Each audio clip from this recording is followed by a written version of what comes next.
Matsubashi 2-5. Ha? Ayun! Diyan sa gusaling yan! Ha?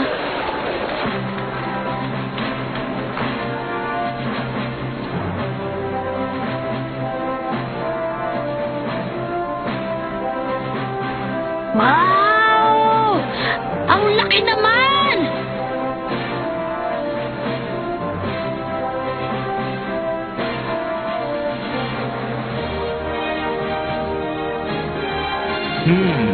Sinasabi ko na nga ba't ganito ang nasa isip ko eh. Pintong-pinto pa lang, ang ganda. Ayos to! Ang lahat ng magaling na aplikante. Na nagmula sa lahat ng dako ng mundo. Ganito rin kaya ang naramdaman ng aking ama. Teka, sandali! Hindi dyan! Ang pintong ito ang pasukan.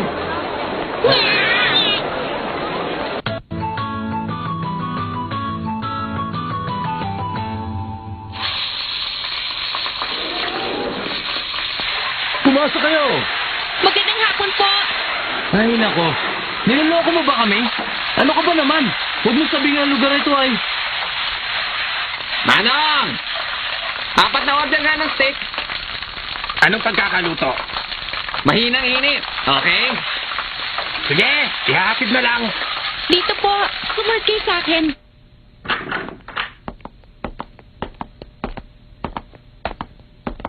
Ito na ang hunter exam. Sabi nila, ang bilang daw ng mga aplikante higit pa sa 1 milyon. Kailangan nyo maging maingat sa lahat ng gagawin nyo. Dahil sa bawat 10,000, isa lang ang nakakapasa. Ha? Isa ng karangalan ang umabot ka sa lugar na ito. Magaling ang pinakita nyo bilang baguhan. Matutuwa akong samahan ulit kayo sa susunod na taon. Saluhin nyo! Ha? Paalam sa inyo! Umaasa ako sa inyo. Binungkiri ko. Maraming salamat. Ha? Walang anuman yon. Sana magkita pa tayo uli. Sige.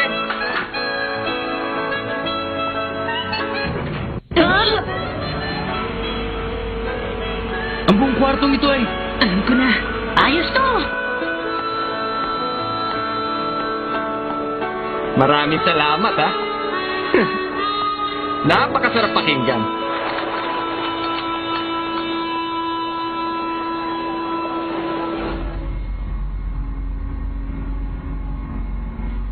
Parang nananakot naman siya doon sa sinabi niya kanina. Para tuloy tayong hindi makakapasa sa pagsusulit sa taong ito. Isang tao sa 3 taon. Ha? Yun lang ang natatanging pag-asa ng mga baguhan. Ayon sa mga narinig ko, kalahati pa lang umaayaw na dahil sa tindi ng hirap na nararanasan. Pagkatapos nito, hindi ka na makakasaling muli.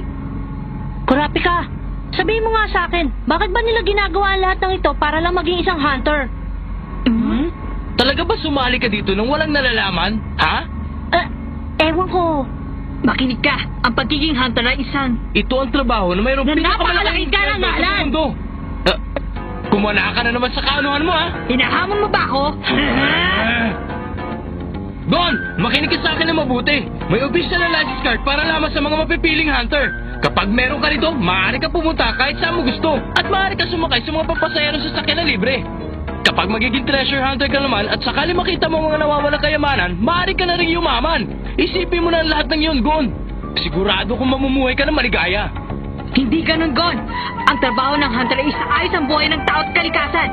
Para silang mga hunter ng bibihirang hayop, trabaho nilang iligtas sa mga hayop na nauubos na ang lahi at ulihin ang lahat ng lumalabag sa batas ng tao at kalikasan. Kinakailangan mong magkaroon ng disiplina at malawak na pag-iisip. Sige. Ano sabi mo, Gon? Gon, ano bang klaseng hunter ang gusto mong maging? Hindi ko pa rin talaga maintindihan eh. Ha?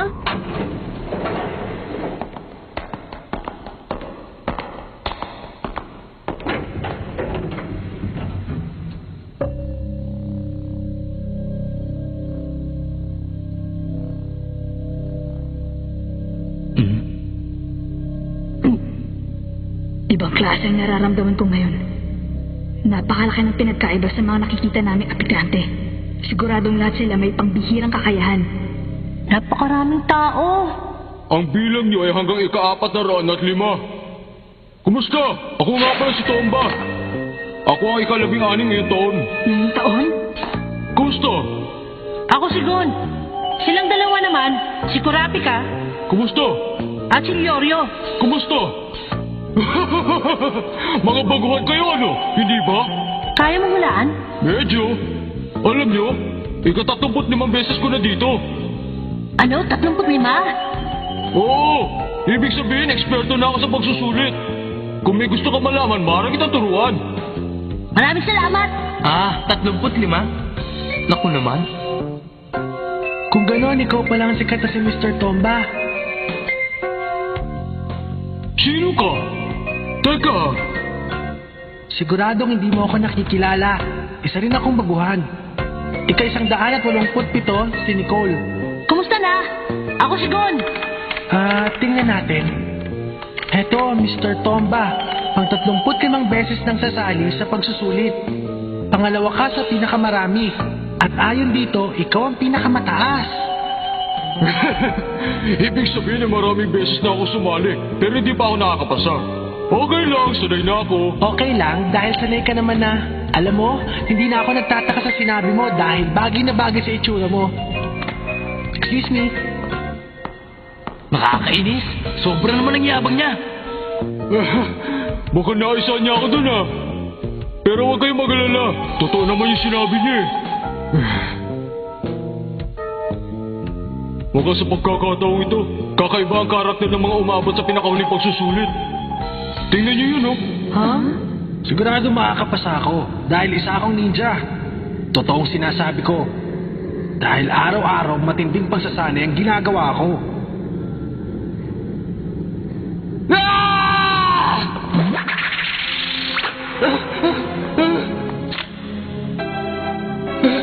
Tulungan niyo ako! Kailangan mo mag-ingat.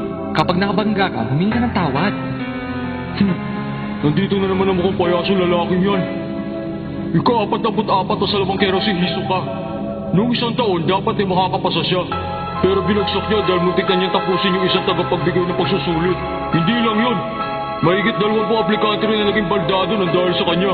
Kaya kung ako sa inyo, huwag kayong lalapit kay Hisoka. Kung ganun, bakit pinayagan pa rin siya kumuha ng pagsusulit ngayong taon? Siyempre, dahil nagpalit na ng tagapagbigay ng pagsusulit. At ang mga pagsusulit ay nakasalalay sa kamay na nagbibigay nito. Kapag sinabi niya pasado ka, kahit anong uri ka pa na nilalang, ipapasa ka. Yun ang katotohanan sa likod ng Hunter exam.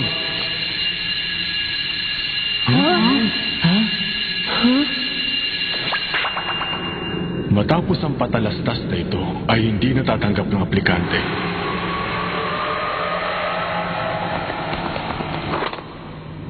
Ako ang magsasabi kung kailan magsisimula ang Hunter exam.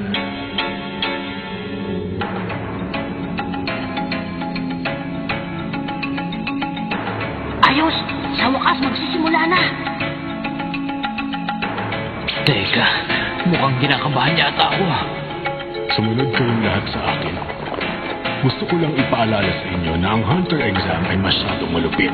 At kung mamalasin pa kayo, ay maaari kayong madisgrasya.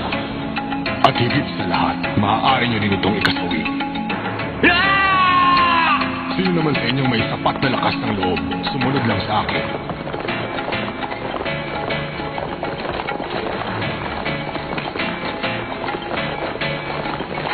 Kung hindi ako nagkakamali, ang bilang ng mga aplikante noong unang pagsusunod ay 404. Tama ba ako?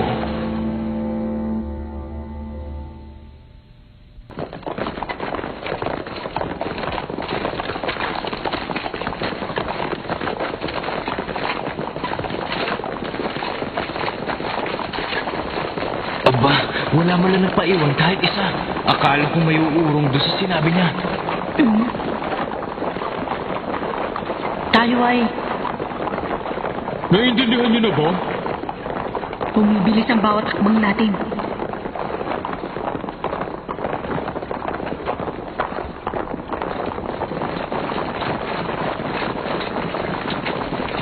Ito ang naisip nila ngayong taon. Ha? Nagsisimula na ang huling bahagi ng pagsusulit. Ako nga pala si Satotsu, ang magbibigay ng unang pagsusulit. Ihahatid ko kayo doon sa lugar kung saan niyo gagawin ang pangalawang pagsusulit. Siguradong iba sa inyo ay napag-isip-isip ng sumabay sa akin hanggang sa marating natin ang lugar. Ito na ang unang bahagi ng huling pagsusulit.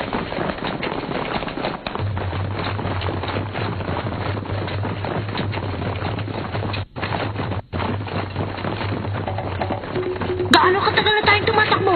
Siguro, mga 30 minuto na rin yun. Ibang klase pagsusulit? Hindi. Ito yung magandang paraan para malaman kung gaano ka katatag, hindi ba? Oo, napansin mo rin pala, Kurapika. Ganun ba yun? Kailangan natin tumakbo na tumakbo. Kahit hindi na natin nalalaman kung saan tayo pupunta. Ang pagsusulit na ito ay masyado mahirap. Kaya kailangan natin maging matatag. Hindi lang ang lakas ng katawan, kundi pati na rin ang lakas ng isip sa pagkontrol ng mga bahagi ng katawan ang sinusubukan dito. Talaga? Eksakto pala ako. Hindi siya makakalayo sa akin. Sandali! Ginanto ba? Huh? Hindi ba pang 35 mo na to? Sigurado marami ka ng kilalang tao dito, di ba? Medyo. Sino sila? Sigurado akong magagaling silang tao. O sige, sasabihin ko na sa'yo. Sisimulan natin sa 103. Sa kanan mo, yan si Bourbon. Ang mahilig sa ahas. Mapaghiganti siya. 76 si Cherry, ang karatista. Walang nakakalampas sa kanya pagdating sa karate. 255 si Todo, ang wrestler. Masyado siya malakas at matalino. 197 hanggang 79 ay ang magkakapatid na Amori. Dahil sa pagtutulungan nila, nakakakuha sila ng mataas na putos. At, ang 384, si Greta, ang manunugis. Kaya niya tugisin ng kahit ano gamit ang kanyang pipa at pamugpog. Silang lahat ang madalas ko makita dito. Ha? Ang gagaling pala nila, no? Ano ka ba? Ang tanong ay kung sino ang makakatagal at hindi. Huh?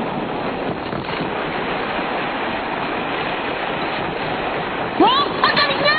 Teka bata, ang dahil ng ginagawa mo ah! Hindi ba napagsutuntunin ang gumamit niyan? Sandali! Sino ka? At ilang taon ka na? Bakit? Napambawas sa tuntunin. Hindi ba't patatagan ang laban dito? Nagkakamali ka! Ang sabi lang nung tagapagbigay ng pagsusulit ay sundan siya. Gon, ano ba? Para tayo hindi magkaibigan. Magkaibigan. Huwag kang sumigaw. Mauubos ang lakas ng katawan mo. Nakakainis. Pwede mong dalhin ng kahit na ano sa pagsusulit na ito. Kakainis talaga to. Bago ka rin, hindi ba? Sa paligay ko, marami ka rin katanungan. Pwede ka magtanong sa akin.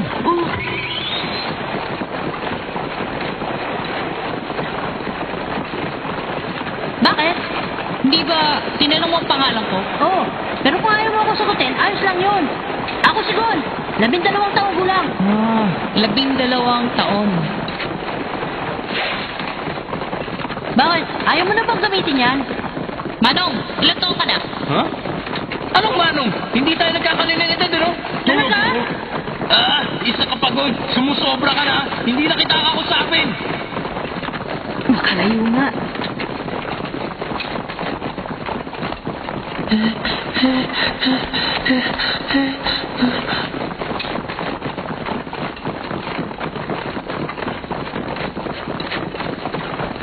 Naghihiwalay ang daan.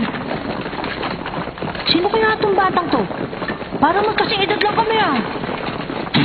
Wala akong pakialam kung sino siya. Basta nakakainis ang ugali ng batang yan. Ang mata niya, mapanganib siyang bata. Hindi siguro. Kalimutan nyo na yan. Lahat sila'y pumupunta sa kaliwa. Ano naman kaya meron sa kanan? Malay nyo may surprise na shortcut. Mapapadali tayo. Teka! Ano yun? May naaamoy akong matamis. Parang nanggagaling sa kanan. Oo nga, ano kaya yun?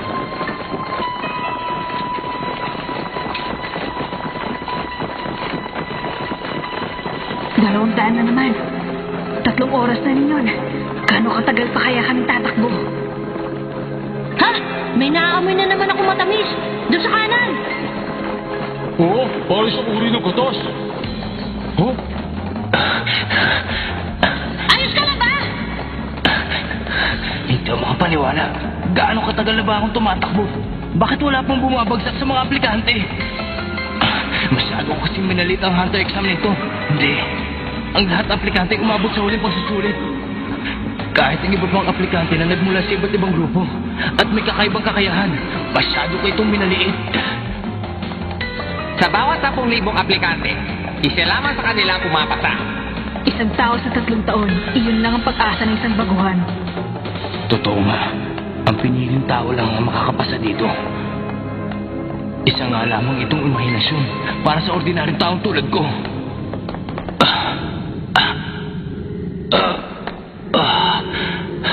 Leonyo! Teka! Nasisiraan ka na ba? Ha? Tapos na siya. Wala na siyang pag-asa. Hindi totoo yan! At saka, hindi ko siya paniiwan! Kaibigan ko siya! Kaibigan? Oo! Kaibigan! Hindi ako susuko!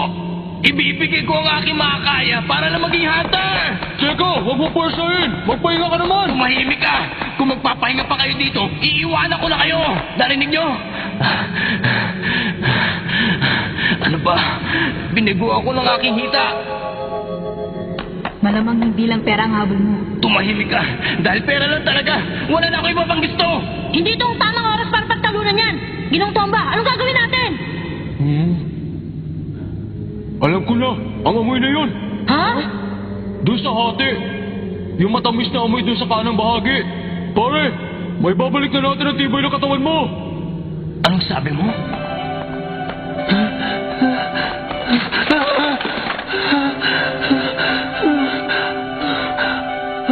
Ano kaya yung amoy na yun? Naamoy ko na yun! Hindi ko na alam kung saan! Katas yun na nakapagpapagaling na puno ng cedar! Nakapagpapagaling? Oo! Ginagamit yun ng mga hunter kapag nangihina na sila sa gubat. Kapag inamoy mo yan kahit sandali lang, sigurado akong mababawi na ng katawan mo ang buo mong lakas. Sandali lang. Paano kung isa itong patibong? Tama ka, maaaring mang patibong. Pero, kaya niyo ba siyang iwanan dito mag-isa? Kailangan natin makipagsugal. Pero, Nauubos na ang panahon. Alam niyo ba ang dahilan kung bakit pang 35 beses ko na dito? Dahil wala akong silbi at mahina ang aking utak. Ginong Tomba, Sige na, kapag nakabawi si Leorio, hahabol kami. Pangako. Patawad, Tomba. Gon, kurapi ka. Sige na, mauna na kayo. Huwag niyo na akong alalahanin. Leorio! Pero, Hindi mo ba ako narinig? Mauna na kayo! Huwag kayong mag-alala. Sasamahan ko siya. Tandaan niyo, 35 beses na ako sumali dito. Kaya hindi kami basta-basta mahuhulog sa kung anong klaseng patibong. Sige na, magmadali na kayo.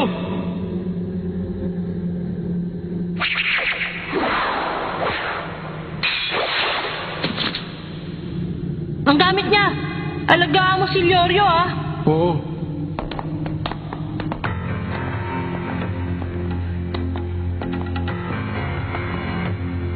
Hindi maaari. Magpapatalo na ba ako? Imposible.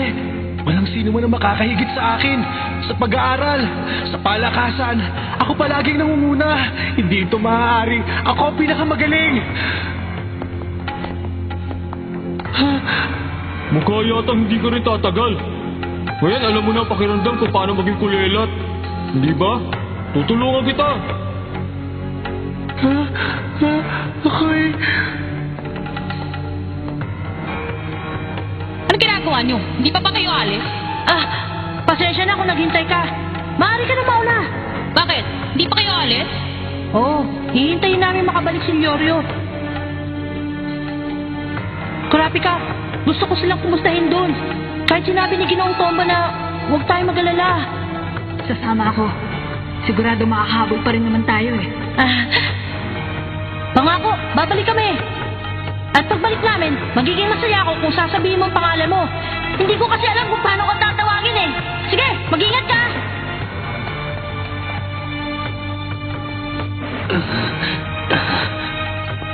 Sinasabi ko na nga ba ang amoy na yun. Sige, magpahinga muna kayong dalawa dito. Pagkatapos, kayong dalawa siguradong hindi na magtatagal. Anong sabi mo? Anong ibig mo sabihin? Makinig ka. Alam mo may bansag sa akin at masasabi ko na gustuhan ko rin naman yun. Ako si Tomba na taga-Tomba ng mga baguhan. Tumigil ka! Ano ba sinasabi mo? Anong lugar to? Malalaman niyo rin mamaya. Paalam! Ikaw? Bakit? Anong nangyayari? Ha?